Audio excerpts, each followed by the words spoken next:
സാറേ, എൻ്റെ സ്ഥലം കൊല്ലം കൊട്ടിയമാണ്. എൻ്റെ കയ്യിലുള്ളത് വണ്ടിയാണെങ്കിൽ വാഗണർ ഓട്ടോമാറ്റിക് എടുത്തിട്ട് 2 ആഴ്ചയായുള്ളൂ. എനിക്ക് ആ വാഹനം ഒറ്റക്ക് ഓടിക്കണം.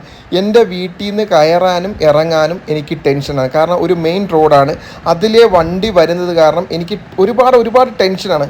അതുകൊണ്ട് എനിക്ക് നല്ല രീതിയിൽ വണ്ടി ഓടിച്ച് എല്ലായിടത്തും പോകണം. അതാണ് എൻ്റെ ആഗ്രഹം. ഇനി പറയാൻ പോകുന്നത് എക്സ്പീരിയൻസ് ഇല്ലാത്ത ഡ്രൈവർമാർക്ക് വേണ്ടിയാണ്. എക്സ്പീരിയൻസ് ഉള്ളവർ ഈ വീഡിയോ കാണരുത്. നമ്മൾ പാർക്ക് ചെയ്യാനായിട്ട് അല്ലെങ്കിൽ റിവേഴ്സിലോട്ട് വീട്ടിലോട്ട് കയറാനായിട്ട് പോകുമ്പോൾ നമുക്ക് ഏത് സൈഡിലോട്ടാണ് പോകേണ്ടത് ആ സൈഡിലോട്ട് വണ്ടി മാക്സിമം ചേർത്ത് പിടിക്കുക. ഇവിടെ ചെയ്തതെന്ന് പറഞ്ഞാൽ ലെഫ്റ്റ് സൈഡിലോട്ടായിരുന്നു നമുക്ക് പോകേണ്ടത്.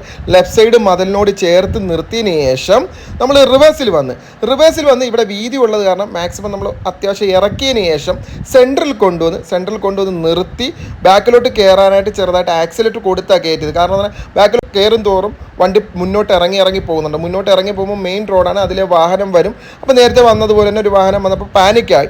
അതേപോലെ നിങ്ങൾ റിവേഴ്സ് എടുക്കുമ്പോൾ ശ്രദ്ധിക്കേണ്ട കാര്യം, നിങ്ങൾ ഒരു കാരണവശാലും ടെൻഷൻ അടിക്കരുത്. ടെൻഷൻ അടിച്ചാൽ തീർച്ചയായിട്ടും നിങ്ങൾക്ക് ചെയ്യാൻ പറ്റുന്ന കാര്യം പോലും ചെയ്യാൻ പറ്റില്ല. ഇവിടെ തന്നെ ഒരുപാട് ടേക്ക് എടുത്തതിന് ശേഷമാണ് ഈ വണ്ടി അകത്തോട്ട് കയറിയത്. കാരണം നമ്മുടെ എക്സ്പീരിയൻസ് കുറവല്ല, നമ്മൾ ചുറ്റുപാട് നോക്കുന്നു, നമുക്ക് ഒരുപാട് ടെൻഷനാണ്. കാരണം മെയിൻ റോഡാകുമ്പോൾ അതിലെ വാഹനം വരുമ്പോൾ ആ വാഹനത്തിൽ പോയി തട്ടുക എന്നുള്ള ടെൻഷനാണ്. അപ്പം നിങ്ങൾ ആ ടെൻഷൻ ഒഴിവാക്കുക. നിങ്ങളുടെ കാലിലാണ് ബ്രേക്ക് ഇരിക്കുന്നത്. നിങ്ങൾക്ക് അങ്ങനെ തട്ടുമെന്ന് അല്ലെങ്കിൽ വണ്ടി ഉരുണ്ട് പോകുമെന്ന് ഉറപ്പുണ്ടെങ്കിൽ തീർച്ചയായിട്ടും ബ്രേക്ക് ഔട്ട് നിർത്തിയേര്, വണ്ടി ഇറക്കണ്ട.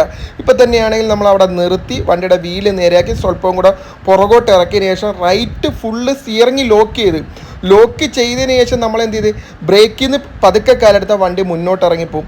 നമ്മൾ എന്ത് ചെയ്ത് കാല് ബ്രേക്ക് പ്രഷർ ചെയ്ത് ചവിട്ടി പിടിച്ചതിന് ശേഷം പെട്ടെന്ന് കാലെടുക്കുമ്പോൾ മാക്സിമം ബാക്കിലോട്ട് വരാനുള്ള ടെൻഡൻസി കാണിക്കും വണ്ടി. അങ്ങനെ ബാക്കിലോട്ട് ഇറങ്ങി ആക്സിലേറ്റ് കൊടുത്ത് തന്നെയാണ് നമ്മൾ കയറ്റുന്നത്. ആക്സിലേറ്റ് കൊടുത്ത് കയറ്റിൽ വീണ്ടും മുന്നോട്ട് ഇറങ്ങിപ്പോകാൻ ചാൻസ് ഉണ്ടാകും. ഇത് പറയുമ്പോൾ ചിലർ പറയും ഓട്ടോമാറ്റിക് വണ്ടി ഇറങ്ങിപ്പോകത്തില്ല. തീർച്ചയായിട്ടും ഓട്ടോമാറ്റിക് വണ്ടി ഇറങ്ങിപ്പോവും. ഇൽഹോൾഡ് ഇല്ലാത്ത വണ്ടി, ഈ മാരുതിയുടെ വണ്ടി എന്നെല്ലാം പറഞ്ഞാൽ ഒരുപാട് ഇൽഹോൾഡ് ഇല്ല. ഇത് കണ്ട മുന്നോട്ട് ഇറങ്ങിപ്പോകുന്ന കണ്ട, ഇപ്പോഴും വീണ്ടും മുന്നോട്ട് ഇറങ്ങിപ്പോകുന്ന കണ്ട. ഇത് ബ്രേക്കിൽ നിന്ന് കാല് റിലീസ് ചെയ്യുമ്പോൾ തീർച്ചയായിട്ടും മുന്നോട്ട് ഇറങ്ങിപ്പോകും. കാരണം ഇറക്കം അങ്ങോട്ടാണ്.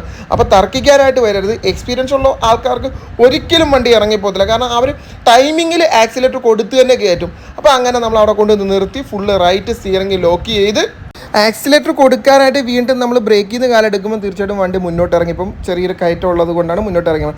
വീണ്ടും ബ്രേക്ക് പ്രസ് ചെയ്ത് പിടിച്ച് പെട്ടെന്ന് ബ്രേക്കിൽ നിന്ന് കാലെടുത്താൽ തീർച്ചയായിട്ടും വണ്ടി പുറകോട്ട് തന്നെ കയറാനായിട്ട് ചാൻസ് ഉണ്ടാകും. അങ്ങനെ പുറകോട്ട് കയറി ആക്സിലേറ്റർ കൊടുത്ത് വണ്ടി നിരപ്പായ സ്ഥലത്ത് വന്ന് ലെഫ്റ്റ് സൈഡ് മിററിൽ കൂടെ ബാക്ക് ലെവലിൽ വന്നതിന് ശേഷം 2 റൗണ്ട് വീല് നേരെയാക്കി പുറകോട്ട് ഇറങ്ങും.